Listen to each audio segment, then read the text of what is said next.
Olá, hoje o Boa Vontade Entrevista conversa com o presidente da Fundação Nacional das Artes, o ator Antônio Grassi, no Palácio Capanema, sede do órgão no Rio de Janeiro. Ele foi secretário de Cultura do Estado do Rio de Janeiro e diretor do Teatro Municipal. Vamos conversar com ele um pouquinho sobre a história da Funarte e também como estão as artes no cenário cultural do Brasil. Não é isso, Grassi? É um prazer recebê-lo na Boa Vontade TV. É um prazer enorme estar aqui com vocês, abrindo mais essa oportunidade de estar mostrando os nossos projetos, né? O que a gente está pensando e fazendo para a cultura brasileira. São muitos, né, Grassi? São muitos projetos. A Funarte, na verdade, é a Fundação Nacional de Artes, né? Ela faz parte do Ministério da Cultura do Brasil.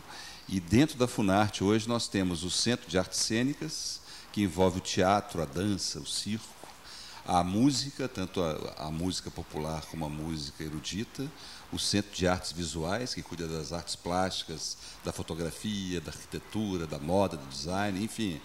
E várias questões relativas a essas ações fazem parte também do nosso centro de edições, o centro de programas integrados da Funarte. Então, são muitas ações, muito trabalho que a gente está fazendo para ter que gerenciar essas atividades da produção artística do Brasil, né? Sem dúvida. Mas antes da gente falar propriamente da Funarte, eu queria que você falasse um pouco da arte em si, né? Que ela não é só um motivo de contemplação, senso estético, ela vai muito além disso, né, Graça? Vai muito além disso. Eu acho que a arte é uma necessidade do cidadão, né? A arte, às vezes, é muito vista como um artigo supérfluo, como uma coisa descartável.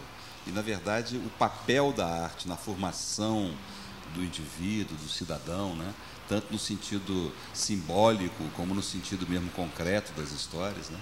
Nós temos vários exemplos do que a arte é capaz de fazer para a inclusão, tanto no âmbito das políticas sociais, como também da cidadania mesmo, né? Além de ser importante para a cultura, também na economia de um país. Exatamente. Na economia, ela é fundamental, que a gente está chamando aí de economia criativa, né? Isso, a arte tem um papel muito importante nisso. E um ponto a destacar também é essa questão da educação, né?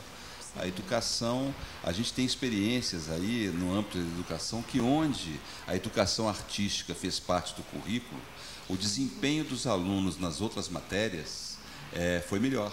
O aluno que faz aula de música, ele pode se desenvolver mais na matemática, nas ciências, enfim. Esses exemplos são vários que a gente tem aí, né?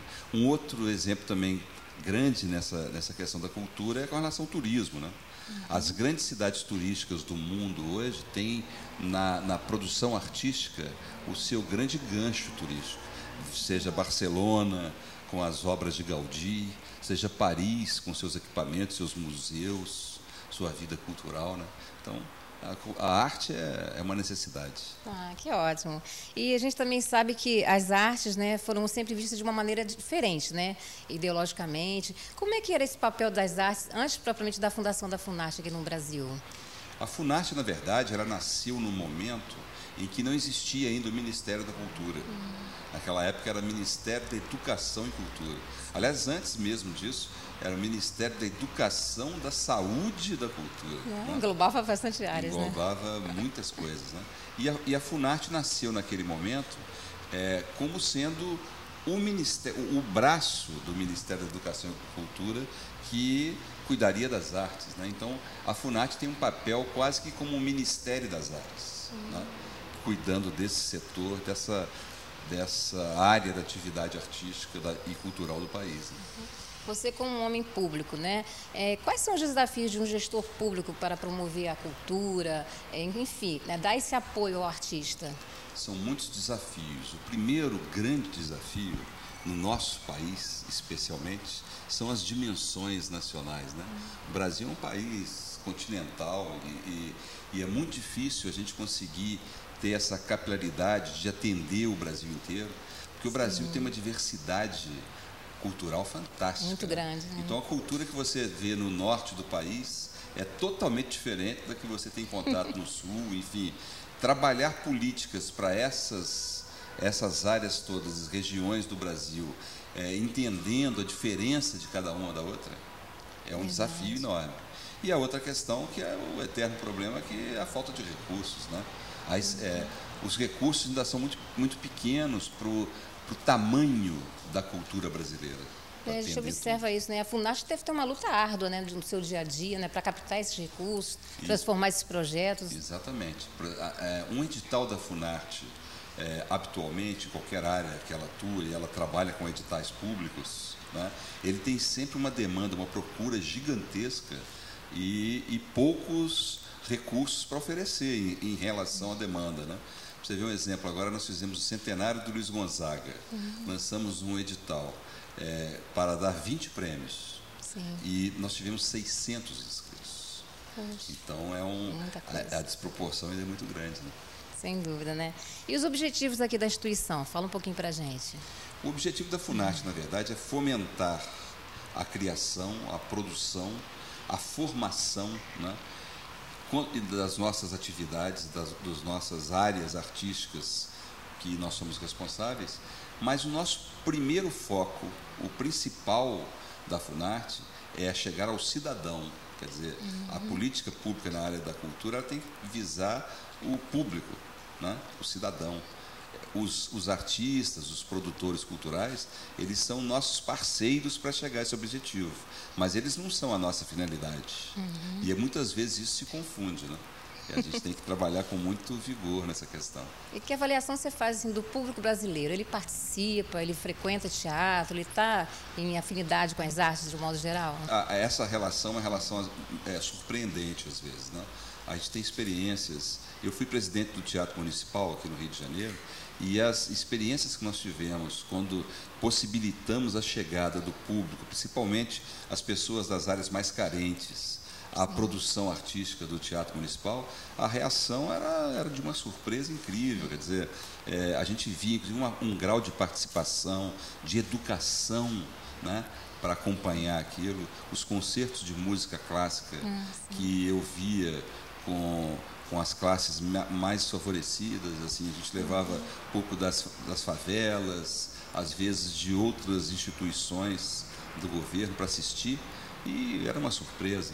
Mesmo os próprios maestros das orquestras reconhecem que às vezes essa relação viva com o espectador, que a gente não espera que tenha aquele conhecimento, mas a arte não é só conhecimento, ela é sensibilidade, né? Sim, sem dúvida. Às vezes a pessoa tem um contato com aquilo e surpreende. É tão bom, né, essa democratização, né, da cultura, esse acesso ao povo, né? Isso é fundamental, né? Eu acho que a arte, a produção cultural, sem ter essa resposta do público, ela fica incompleta, né?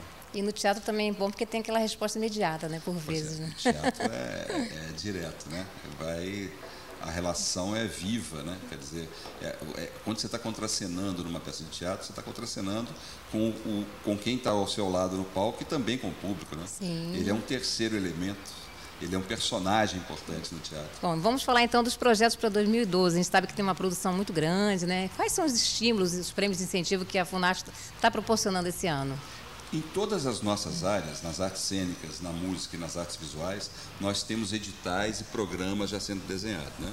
A gente tem os já tradicionais editais na área das artes cênicas, o Carequinha para o circo, o Klaus Viana para a dança, o Miri Muniz para o teatro. Temos também alguns programas já sendo implementados na área da música. A gente quer retomar o projeto Pixinguinha, que era um projeto muito interessante, né? Também na área da música, que a Funarte recuperou na minha primeira gestão aqui. A gente quer retomar essa ideia. Nas artes visuais a mesma coisa, da circulação, né, da produção artística. E temos esse ano algumas excepcionalidades, né? Alguns centenários importantes, Jorge Amado, o Nelson Rodrigues, o Luiz Gonzaga, o Elivelto Martins. São centenários que nós temos que contemplar nos nossos programas e nos nossos projetos. E temos também o Ano do Brasil em Portugal e Portugal no Brasil, que é um projeto muito importante, que acontece simultaneamente em Portugal e aqui. E eu sou o comissário do Brasil nesse ano, que é um trabalho, um desafio enorme para a gente. Tá certo. No próximo bloco você vai comentar mais um pouco a respeito desses projetos, ok? Ok. Hoje estamos conversando com o ator, diretor e produtor Antônio Grassi, que além da sua larga experiência em teatro, cinema e televisão, dedicou-se nos últimos anos à formulação de políticas públicas para a área cultural, sendo atual presidente da Funarte. Nós vamos para um rápido intervalo, enquanto isso você participa enviando sugestões para o nosso e-mail entrevista@boavontade.com. Até já!